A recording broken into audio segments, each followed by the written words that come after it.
Shalom, and welcome back to Bnei Noach Academy, Thoughts on the Torah. Please remember to hit the like button, to subscribe, and most importantly, to share this insight and inspiration with friends and family. When you look at the book of Genesis, chapter 24, V'Avraham Zaken Ba Bayamim. The translation I have here is Abraham was now old, advanced in years. It's like saying, please give me 6 of this, half a dozen of this. Why does the Torah tell us he was old, advanced in years? Why repeat itself? Why the emphasis?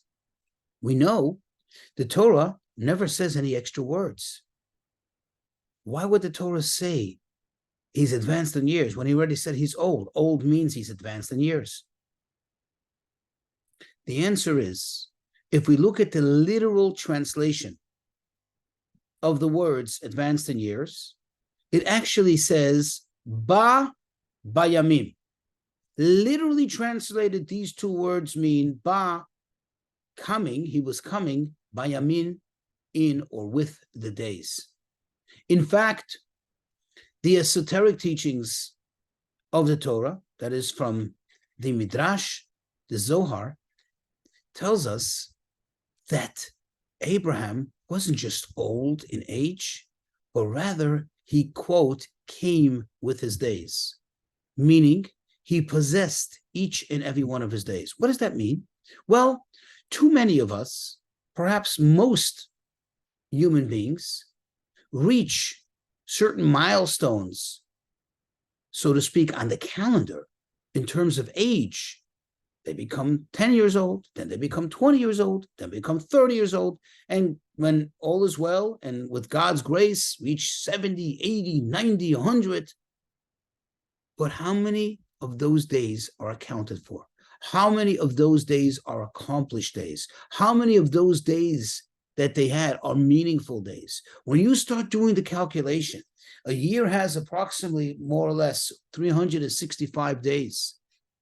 Your average year. And when you multiply that by 70 or 80, you have thousands and thousands and thousands of days. Were all those days good days?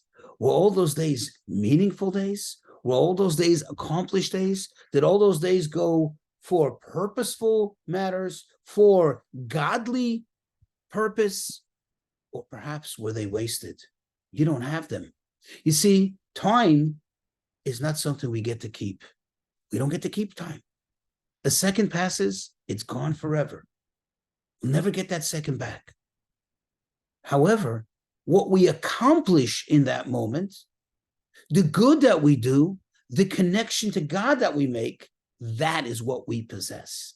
That is what we have.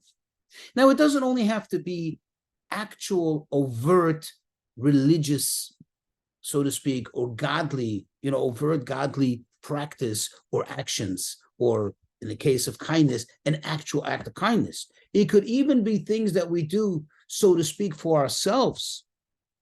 But if in the sum total of our days are geared and motivated towards doing good, doing the right thing, connecting to God, then even when we sleep, even when we eat, even when we go about our own quote unquote personal needs, they're not personal. They're for the purpose of us being able to accomplish our job.